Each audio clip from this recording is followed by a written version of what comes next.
பலத்தவர்களாகவும் இருந்தார்கள். காட்சி 1. பாபிலோன் ராஜாவாகிய நேபுகாத்நேசர் பொற்சிலையை செய்ய அறிவித்தல். யார் அங்கே?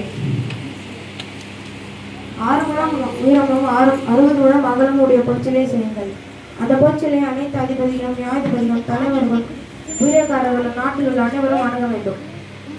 சகலவிதமான இசையின் சத்தம் கேட்டதும் அனைவரும் தாழ்விருந்து பணிந்து கொள்ள வேண்டும். பொற்சிலை செய்வதற்கான வேலை நடந்து முடிந்தது.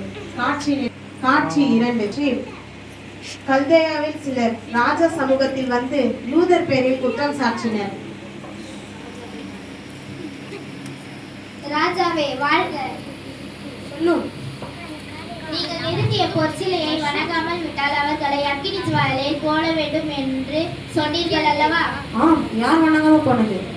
சாத்ராக், மேஷாக், ஆபேத்நேகோ அவர்களை வர சொல்லுங்கள். காட்சி நிறைவடைந்தது.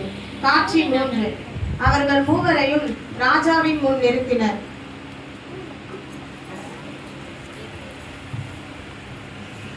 நீங்கள் மூவரும் நான் நிறுத்திய பொற்சிலையை வணங்கவில்லை என்று கேள்விப்பட்டேன்.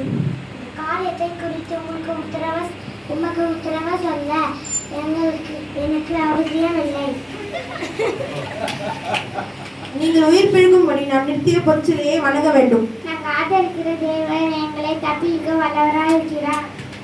எரிகிற அக்கினி ஜாலைக்கும் ராஜாவாகிய உம்முடைய கையுக்கும் நீங்களாகி விடுவிப்பார். விடுவிக்காமல் போனாமலும் நாங்கள் உம்முடைய தேவர்களுக்கு ஆராதனை செய்வதும் இல்லை, நீர் நிறுத்தின பொற்சிலையை பணிந்து கொள்வதும் இல்லை.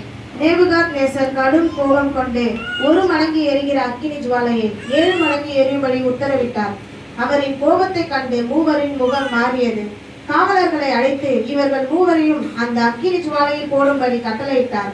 அவர்களை கொண்டு சென்ற காவலர்களும் எரிந்து பொசுங்கி போனார்கள். காட்சி நிறைவடைந்தது. காட்சி 4.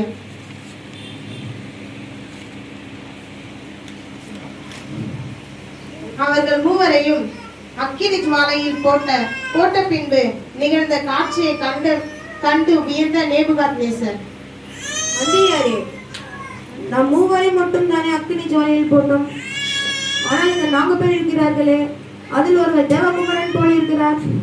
சாத்ராக், மேஷாக், ஆபேத்நேகோ, மூவரும் வெளியே வாருங்கள். உங்கள் தேவன் உங்களுக்காக இறங்கி வந்தார். இவரே மெய்யான தேவன்.